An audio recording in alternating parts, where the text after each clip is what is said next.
whether and how the recovery really takes place. Let's start off with the IT sector because you briefly mentioned on that as well. So the sector is again coming into the radar because this will be the first sector to report the Q3 earnings starting, later this week, and probably next week it will be a full-blown activity as far as the IT numbers are concerned. We are seeing some brokerage houses reports, but those brokerage houses reports have largely come with downgrades on some of the IT stocks. So CLSA has downgraded HCL Tech and Tech Mahindra. The top picks, however, still remain the mid-cap IT names like Persistence and Coforge, where they believe they will continue to lead sequential growth. Motilal Oswal Financial Services has again said that there is a seasonal weakness that is expected. December quarter will remain muted due to furloughs and wage hikes. Q2 recovery was temporary, and that was driven by low base. They also believe markets are likely to look past the Q3 noise and then focus on the calendar year 2026 outlook as well. We also have, them talking about Motilal Oswal Financial Services, how investor focus is shifting to now the entire calendar year, the client budgets for this year, demand visibility, how will that pan out, the deal pipelines, AI spending, commentary.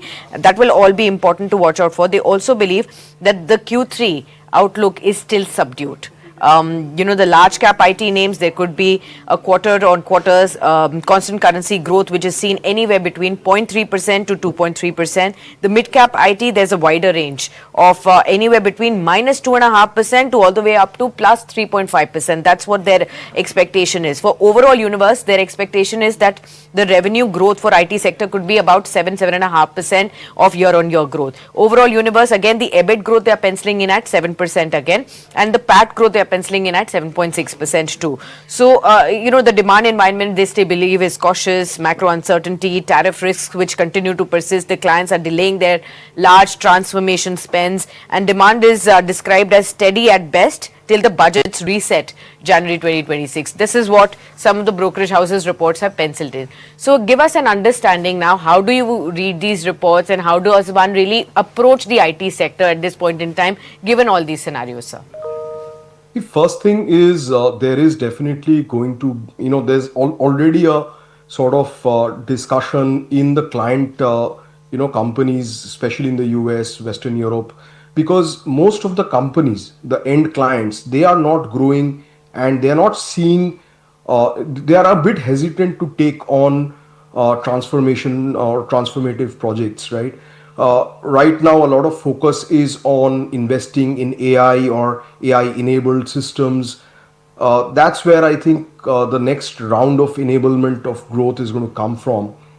But obviously, there is going to be the growth is going to be muted. It's not going to 12-15% growth for sure.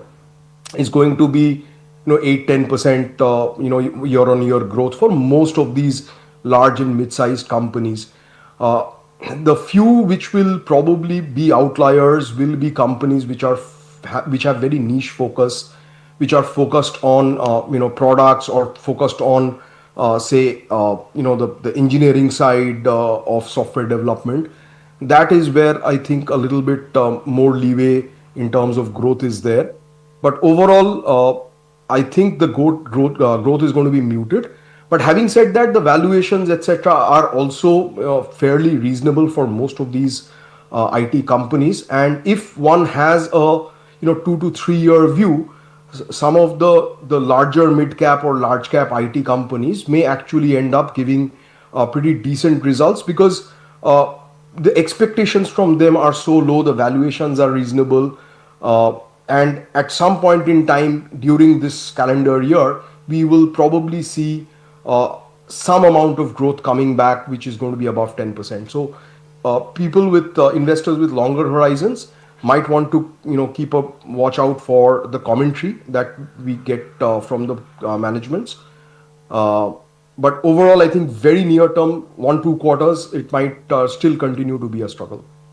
Okay. Any top bets or safer bets within the IT pack where you see consistent growth despite all of these uncertainties? I think the whole host of mid-tier companies like Mid-tier. Persistent, Coforge, LTI Mindtree, Tech Mahindra, LTTS, all of them are doing reasonably well. So those could be good ones to keep a watch out for. But like I said, the most important would be to watch out for the management commentary and see what they're saying. If you like the video, do like, comment, share and subscribe.